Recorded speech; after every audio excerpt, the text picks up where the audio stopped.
Cher investisseur, à défaut d'être directionnel, là, vous avez un marché qui mène de plus vers la compression, et ce, depuis pas mal de temps. C'est pas pour rien, c'est qu'on assiste à diverses accumulations, et en somme, on arrive progressivement sur des résolutions dans des unités de temps court terme, et on espère que ça va se propager dans les unités de temps long terme. Vous avez vu que plusieurs plans ont été effectués, c'est ce qu'on va voir aujourd'hui. Des opportunités sont délivrées chaque jour ici. On vous remercie en espérant que vous vous portez tous bien, que vous allez bien dans votre journée, aussi également, que vous accomplissez l'ensemble de vos objectifs, bien sûr. Vous savez qu'on est de plus en plus nombreux. J'aimerais m'assurer d'abord que tout le monde se porte bien, utiliser l'espace commentaire pour nous le faire savoir. En somme, vous savez qu'aujourd'hui, on va établir l'ensemble des directions possibles du marché, bien sûr, sur le Bitcoin face au dollar, mais pas que. On commence donc sans plus attendre sur l'unité de temps hebdomadaire, bien sûr. Nous sommes au-dessus de ces 0,5 de Fibonacci comme à notre habitude. Et oui, ça se voit en utilisant la Kijun. Pour ceux qui ne sont pas habitués, on va faire quand même un petit rappel en mettant ce petit Fibonacci là qui nous tient depuis pas mal de temps. Donc vous êtes habitué à ce Fibonacci qui va du dernier plus haut jusqu'au plus bas, qui a constitué en somme le dernier swing. Ce qu'on appelle un swing, c'est le dernier mouvement baissier en somme. Comme vous l'apercevez, on est au-dessus de ces 0,5 de Fibonacci. On a bien sûr une pression haussière qu'on souligne depuis pas mal de temps.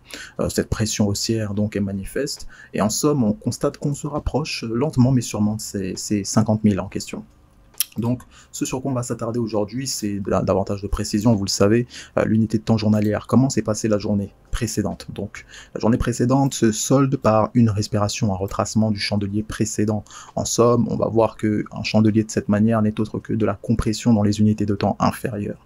Vous avez aperçu que suite à l'avalante, ce pattern technique qui a eu lieu, on assiste donc à ce rapprochement autour des 50 000, comme on l'a spécifié. À l'instant T de cette analyse, vous pouvez voir qu'on est autour des 48 000. Ok, on oscille sur cette fameuse Kijun. Donc on l'a cassé dans un premier temps, mais on l'a recassé dans l'autre sens. Qu'est-ce que ça signifie concrètement, de manière technique? Ça signifie que bien que la force haussière soit présente, on assiste à une zone de compression sur des niveaux élevés, tout simplement. C'est plus visible en unité de temps 4 heures, d'accord? On va retirer Ishimoku. Et on va également prendre le temps de zoomer le tout. Comme on l'a spécifié, cette zone de compression sur des zones élevées, donc non loin des 50 000 en fait, cette zone de compression se manifeste. Pour vous dire, on a quitté une zone de compression qui était bien plus large, donc on le rappelle, qui était globalement en dessous de ce fameux chandelier sur des zones basses, donc qui nous avait surpris durant la semaine précédente. Vous apercevez qu'on a quitté cette zone de compression, donc ce range-là, qui avait pour zone haute, on le rappelle, les 47 000 et globalement, et on est allé donc créer une toute petite zone de compression juste au-dessus, après l'avoir cassé. Donc vous le voyez, le marché se dirige de compression en compression, et en somme, lorsqu'il y a résolution de ces compressions, donc lorsqu'on assiste à un marché directionnel, et vous allez voir que ça va se propager naturellement dans les unités de temps supérieures. Là pour l'instant, on est dans un contexte global de retracement de cette baisse-là, qui est toujours en cours en soi, et ça se fait par palier de compression comme on le voit. Vous apercevrez donc également que le plan d'hier était assez clair. C'était dans un premier temps d'attendre un retour sur l'ancienne zone élevée de compression qui était précédente, d'accord? Donc on parle de cette zone des 47 000 ou 47 500, d'accord? Donc globalement c'était un premier scénario. Le deuxième scénario c'était de jouer la cassure donc de ces fameux 48 000, 48 500 par là. Bon, en somme, vous avez aperçu qu'un pullback, ce qu'on appelle un pullback, a été effectué, donc un retour sur l'ancienne, le plus haut de notre range précédent. Donc on parle de cette zone autour des 47 000 et 47 500. En somme, entamer une position, c'était pertinent autour de ces niveaux-là, et en somme, on constate un mouvement haussier s'en est suivi. L'unité de temps 1 heure, donc, le montre également.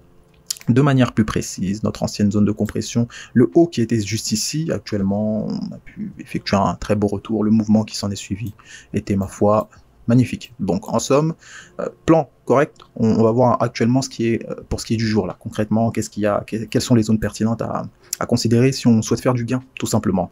Dans un premier temps, vous pouvez voir un petit peu la configuration de marché dans laquelle on est. Ce qu'on peut considérer dans un premier temps, c'est ce plus bas là qui a été effectué, puisqu'on intervient de manière prudente, on essaie d'établir des niveaux de marché qui sont probables d'être touchés dans des cas d'excès, d'accord? C'est un conseil, un tips, effectivement, travailler sur les excès de marché. Pourquoi? Parce que le marché, effectivement, son but, c'est d'aller chercher, vous allez voir, des capitaux, des liquidités. Où est-ce qu'on va les chercher? Aux extrémités. Pourquoi? Parce qu'il y a de plus en plus d'ordres qui sont positionnés naturellement, de manière probable, autour de ces prix-là. Donc là, vous voyez, ce qu'on pourrait considérer, c'est dans un premier temps, on a un plus bas. Déjà, on a même un support juste ici, autour des 47 500. Donc ça revient globalement à avoir quasiment le même plan qu'hier. En somme, le risque, il doit être maîtrisé. Bien sûr qu'il doit être amoindri par rapport à celui d'hier. En somme, pour ceux qui étaient positionnés, bien sûr. Donc là, on a les 47 500 dans un premier temps. On a également, bien sûr, les 47 000. Les 47 000.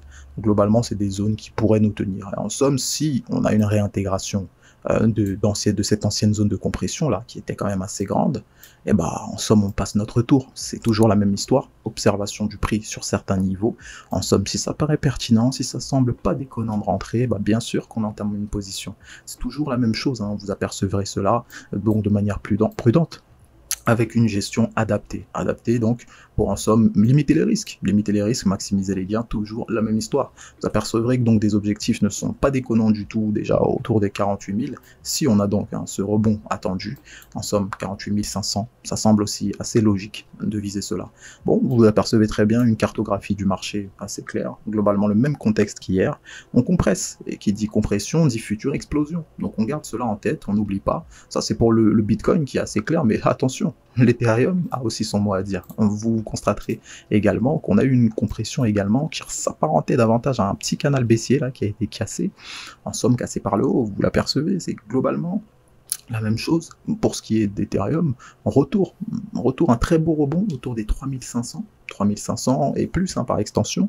On a touché précisément là, le support des 3490 par là, encore une fois, un jeu d'excès, vous allez apercevoir ça très souvent sur le marché.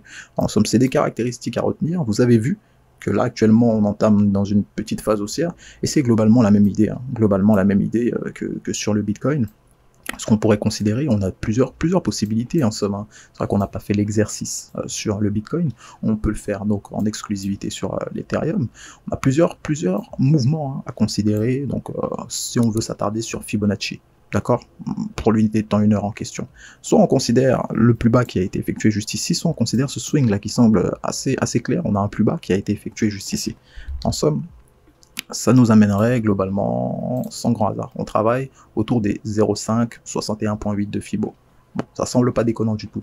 Il y a des niveaux importants sur Fibonacci, comme vous l'apercevez. Les plus pertinents en somme, c'est de travailler la plupart du temps. On conseille 0,5, 61.8, 23.6. Tout ça, c'est des niveaux qui sont quand même pertinents et qui font leurs preuves, d'accord? Donc ça, c'est des pistes de réflexion, bien entendu. Aucun conseil, mais en soi, vous pouvez voir que si on devait s'attarder sur des niveaux, sans grand hasard, 3500 par là, en plus c'est une valeur psychologique, vous avez ce qu'on appelle des confluences de marché, qui semblent pas déconnantes du tout, hein, lorsqu'on souhaite entamer un plan de trading à proprement dit. Voici, donc là sur l'unité de temps 4 heures, on est dans un contexte haussier globalement, mais de compression également. Comme on l'a spécifié, c'est même plus manifeste sur l'Ethereum que sur le Bitcoin, en termes de bougies, hein, d'interprétation des bougies, on voit de l'hésitation en totale. La journée d'hier fut baissière, hein, d'autant plus. Et même si on va prendre le temps de s'attarder sur notre semaine, malgré la baisse et la compression, une reprise haussière est quand même présente. Donc c'est encourageant pour nos deux actifs, vous le savez. Bon, pour aujourd'hui, ça semble assez clair, les informations envoyées par le prix. On a donc des plans établis. En somme, on sait que le portefeuille, on va en prendre soin, hein, comme d'habitude. Prenez soin de vos finances aussi. Et quant à nous, n'oubliez pas, on se retrouve à la prochaine. Bye bye.